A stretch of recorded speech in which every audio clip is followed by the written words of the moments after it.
ونسلم علی رسولہ الکریم اما بعد فاعوذ باللہ من الشیطان اللعین الرجیم بسم اللہ الرحمن الرحیم ما یلفظ من قول الا لدیہ رقیب عتید آمنت باللہ صدق اللہ مولانا العظیم ان اللہ وملائکتہ یصلون علی النبی یا ایہا الذین آمنوا صلوا علیہ وسلموا تسلیما درود پاک بازن پڑھنے الصلاۃ والسلام علیکہ یا سیدی یا رسول اللہ وعلا آلکہ و اصحابکہ یا سیدی یا حبیب اللہ الصلاۃ والسلام علیکہ یا سیدی یا نبی اللہ وعلا آلکہ و اصحابکہ یا سیدی یا نور اللہ۔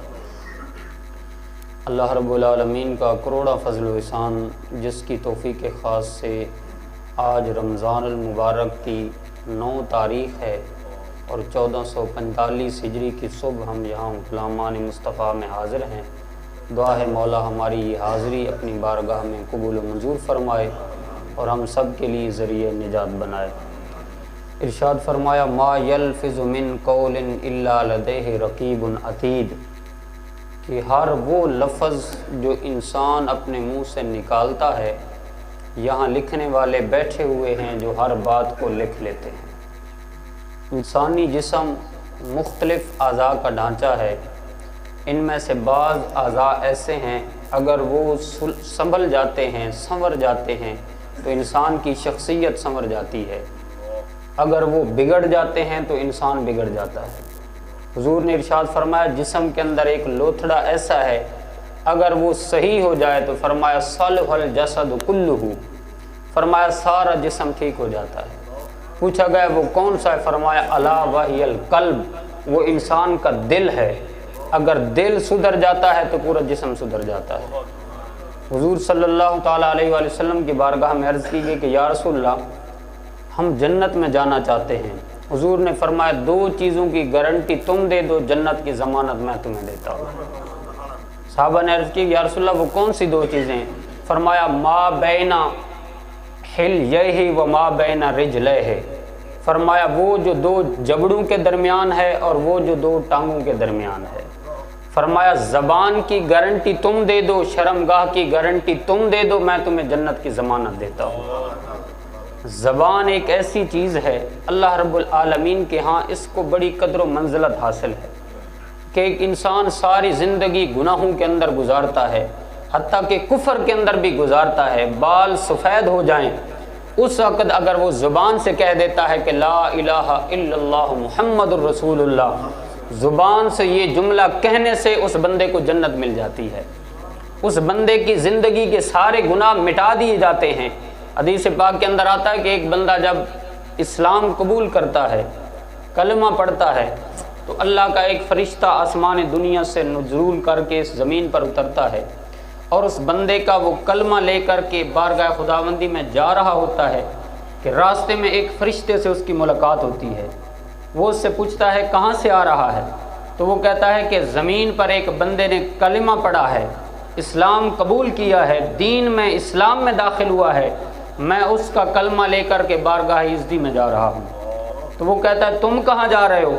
وہ کہتا ہے کہ میں اس کی بخشش کا پروانہ لے کر کے اس کے پاس جا رہا ہوں۔ تو ایک ہی جملہ تھا جس کی وجہ سے اس بندے نے زبان سے وہ جملہ کہا، دل نے تصدیق کر دی اور وہ عالم کفر سے چھٹکارا پا کے جنت حاصل کر لیتا ہے۔ اسی طرح زبان کی اہمیت کو سمجھنے کے لیے بڑی خوبصورت مثال محققین نے دی ہے کہ ایک عورت جو بندے کے لیے غیر محرم ہے اور بندہ جب ہی زبان سے یہ جملہ کہتا ہے کہ میں نے اس کو قبول کیا تو زبان کی اہمیت یہ ہے کہ اس قبولیت کی وجہ سے وہ اس کی زندگی کی ساتھی بن جاتی ہے، اور اسی زبان کے اس جملے کی وجہ سے اگر وہ یہ کہتا ہے کہ میں نے اس کو فارغ کیا ہے، اللہ نہ کرے کوئی یہ کہہ دے کہ میں نے اس کو طلاق دی ہے، تو اسی جملے کی وجہ سے وہ اس سے جدا ہو جاتی ہے۔ اس لیے حضور نے فرمایا زبان جو ہے یہ بندے کو اوپر بھی لے جاتی ہے، عروج تک بھی پہنچاتی ہے، بندے کو ذلیل بھی کرواتی ہے۔ عربی کا ایک مقولہ ہے اللسان جرمہ صغیرہ و جرمہ کبیرہ، کہ زبان جو ہے یہ دیکھنے میں تو چھوٹی سی ہے لیکن اس کے جرم جو ہیں وہ بڑے کبیر ہیں، یعنی اللسان جرمہ صغیرہ و جرمہ کبیرہ، کہ دیکھنے میں تو چھوٹی سی ہے جس کے اندر ہڈی بھی نہیں ہے، لیکن اس کے جرم اتنے بڑے ہیں کہ بندہ ان کا اندازہ نہیں لگا سکتا۔ فرمایا جب بھی تم زبان سے کوئی جملہ کہتے ہو تو یہ یاد رکھا کرو کہ ما یلفظ من قول، جو بھی لفظ تم منہ سے نکالتے ہو، الا لدیہ رقیب عتید، یہاں دو بیٹھے ہوئے ہیں جو ہر بات کو نوٹ کر رہے ہیں۔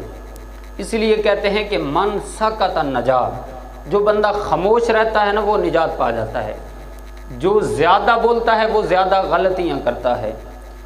صوفیاء کا طریقہ کار کیا تھا؟ حضرت امام حسن بصری سے پوچھا گیا کہ حضور بتائیے ہمیں زندگی کیسے گزارنی چاہیے؟ تو آپ نے فرمایا جب تمہیں ضرورت ہو کہ تم گفتگو کرو تو اس وقت احتیاط سے بولنا چاہیے، اور جب ضرورت ہی نہ ہو تو ایسے زبان کو نہیں چلانا چاہیے۔ گویا کہہ رہے تھے کہ کہہ رہا ہے شور دریا سے سمندر کا سکوت، کہ کہہ رہا ہے شور دریا سے سمندر کا سکوت، کہ جس میں جتنا ظرف ہوتا ہے وہ اتنا ہی خاموش ہوتا ہے۔ کہ دریا کا پانی جب چلتا ہے نا تو وہ شور مچاتا ہے، لیکن سمندر اتنا بڑا ہے لیکن اس کے اندر شور نہیں ہوتا، وہ آہستگی سے، وہ آرام سے، نرمی سے چل رہا ہوتا ہے۔ اس لیے جس بندے کے اندر وسعت ہوتی ہے وہ خاموش رہتا ہے۔ حضرت صدیق اکبر رضی اللہ تعالیٰ عنہ، آپ بعض اوقات اپنی زبان کو پکڑتے تھے اور آپ کہتے تھے اے زبان تیری وجہ سے لوگ ہلاک ہوتے ہیں، تو اگر جرم کرنے پہ آئے تو ایک ولی کامل کو اور ایک عبادت گزار کو ذلیل کروا دیتی ہے، اور اگر اٹھانا چاہے تو ایک گناہ گار کو ولایت کے مقام تک پہنچا دیتی ہے۔ آپ حضرت صدیق اکبر جب بولتے تھے بڑی احتیاط سے بولتے تھے، آپ اپنی زبان پہ کبھی جھوٹ نہیں لایا کرتے تھے۔ آپ کے صدیق ہونے کی مختلف وجوہات ہیں، ایک ان میں سے ایک وجہ یہ ہے کہ آپ نے زندگی بھر کبھی جھوٹ نہیں بولا تھا، کیونکہ حضور کا فرمان تھا ان الصدق یہدی الی البر وان البر یہدی الی الجنہ، کہ یہ جو صدق ہے، سچائی ہے، یہ بندے کو نیکی کی طرف لے کر جاتی ہے اور نیکی بندے کو جنت تک پہنچا دیتی ہے۔ اور دوسرے حدیث کے الفاظ ہیں وان الکذب یہدی الی الفجور وان الفجور یہدی الی الجحیم، کہ یہ جو جھوٹ ہے یہ بندے کو برائی کی طرف لے کر جاتا ہے اور برائی بندے کو جہنم کے دروازے تک پہنچا دیتی ہے۔ آپ اس حدیث پر عمل کرتے ہوئے کہ حضور نے فرمایا الصدق ینجی والکذب یہلک، جو بندہ سچ بولتا ہے وہ نجات پاتا ہے، جو جھوٹ بولتا ہے وہ ہلاک ہوتا ہے، آپ اس پر عمل کیا کرتے تھے۔ زندگی میں ایک ایسا آپ کے پاس ساتھ واقعہ پیش آیا کہ ہجرت کی رات جب حضور علیہ الصلوۃ والسلام کے ساتھ آپ چل رہے تھے، ادھر ابو جہل نے اعلان کر رکھا تھا کہ جو بھی صدیق اکبر کو اور حضور کو پکڑ کر لائے گا 100 اونٹ اس کو انعام میں دیا جائے گا، اور 100 سرخ اونٹ اس نے کہا تھا۔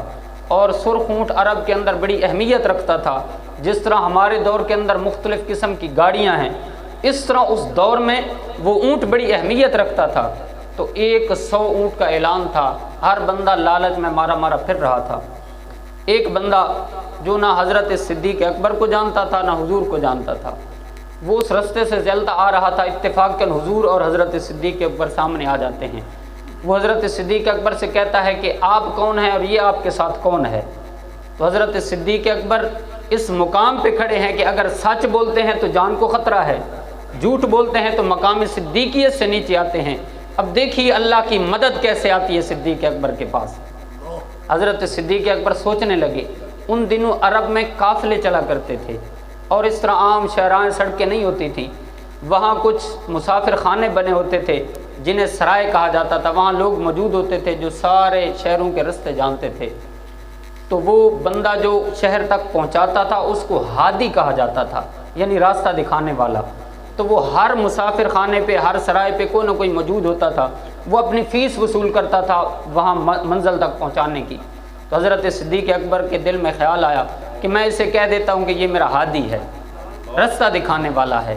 کہا ہاذا ہادیٌ، اس نے سمجھا شاید یہ رستہ دکھانے والا ہے۔ پھر دل میں خیال آیا کہ کہیں یہ بھی جھوٹ نہ بن جائے، فوراً ہی جملہ ایڈ کیا اور کہنے لگے ہاذا ہادیٌ یہدینی الی صراط المستقیم، یہ میرا ہادی ہے لیکن مجھے صراط مستقیم کے راستے پر چلانے والا ہے۔ یعنی اللہ کی ایسی مدد آتی ہے کہ اگر اس طرف دل جاتا بھی ہے کہ جھوٹ بولوں، لیکن رب تعالیٰ ایسی مدد نازل کرتا ہے کہ اے صدیق تو نے کبھی جھوٹ نہیں بولا ہے، اسے کہہ دے کہ یہدینی الی صراط المستقیم، میں صراط مستقیم کی طرف جا رہا ہوں اور یہ میرا وہ والا ہادی ہے۔ تو حضرت صدیق اکبر نے زندگی بھر جھوٹ نہیں بولا۔ آپ کہتے تھے جو بندہ جھوٹ بولتا ہے وہ بندہ کبھی لذت ایمان کو نہیں پا سکتا اور حلاوت ایمان کو نہیں پا سکتا۔ اس لیے ہم کہتے ہیں جڑا حق نہیں مندہ ہے درنو، ایمان یقین تے نہیں آیا، عثمان دی شان دا نظریہ شیطان لعین تے نہیں آیا، جڑا شان عمر دا منکر ہے او بشر جے دین تے نہیں آیا، صدیق دا سچ مشکوک کہتا ہوں سچ زمین تے ہی نہیں آیا۔ اللہ رب العالمین کے پیارے محبوب نے ارشاد فرمایا کہ تمہیں دو چیزوں کی گارنٹی تم مجھے دے دو، میں تمہیں جنت کی ضمانت دیتا ہوں، ایک زبان کی اور ایک شرمگاہ کی۔ فرمایا اگر یہ دو چیزیں سدھر جائیں تو بندہ سدھر جاتا ہے اور سنور جاتا ہے۔ ایک انڈیا کے اندر واقعہ پیش آیا تھا، آخری بات عرض کر دوں کہ ایک جگہ کے بارے میں مقدمہ پیش ہوا کہ ہندوؤں نے کہا یہ جگہ ہماری ہے، ہم نے مندر بنانا ہے، مسلمانوں نے کہا یہ جگہ ہماری ہے، ہم نے مسجد بنانی ہے۔ آخر کار جب عدالت میں فیصلہ ہونے لگا نا تو ہندوؤں نے کہا کہ مسلمانوں کا فلاں عالم دین جو ہے وہ اگر کہہ دے کہ یہ جگہ مسلمانوں کی ہے تو ہم دینے کے لیے تیار ہیں، اور اگر وہ یہ کہہ دے کہ یہ ہندوؤں کی ہے تو پھر یہاں مندر بنایا جائے گا۔ کہا ٹھیک ہے۔ جب فیصلہ عدالت میں ہونے لگا تو مسلمان بھی خوش ہیں کہ ہمارا بندہ ہے، اور وہ کبھی بھی یہ گواہی نہیں دے گا کہ یہاں مندر بننا چاہیے، وہ یہی سوچے گا کہ مسجد بننی چاہیے۔ اور ہندو بھی جو ہیں وہ جس بندے نے فیصلہ کیا تھا اس کے تائیں ہو گئے، انہوں نے کہا جناب یہ آپ نے کیا فیصلہ کر دیا ہے، وہ مسلمان ہے، وہ اپنے لوگوں کے حق میں بیان دے گا۔ اس نے کہا نہیں، اسے آنے تو دو۔ جیسے ہی عدالت لگتی ہے وہ جج جو تھا اس نے سوال کیا کہ ہاں جناب یہ جگہ کس کی ہے؟ اس عالم دین نے کہا یہ جگہ ہندوؤں کی ہے۔ آگے سے جج نے کہا پھر یہاں مندر بننا چاہیے۔ اس نے کہا ہندوؤں کی جگہ ہے، وہ مندر بنائیں، دکان بنائیں، گھر بنائیں، جو مرضی کریں، جگہ ان کی ہے۔ جج نے فیصلہ لکھتے ہوئے کہا کہ آج مسلمان ہار گئے ہیں لیکن اسلام جیت گیا ہے۔ فیصلہ کیا کہ آج مسلمان تو ہار گئے لیکن اسلام جیت گیا۔ ہندوؤں نے جب یہ الفاظ سنے سارے ہندو مسلمان عالم دین کے قدموں میں گر جاتے ہیں اور کہتے ہیں کہ تم نے اپنے کردار سے گواہی دے دی ہے کہ تم واقعی سچے ہو، تمہارا دین بھی سچا ہے، تمہارا محمد بھی سچا ہے، تمہارا خدا بھی سچا ہے۔ وہ سارے لوگ آتے ہیں اور وہاں کلمہ پڑھتے ہیں اور کہتے ہیں کہ اب مل کے ہم یہاں مسجد بنائیں گے۔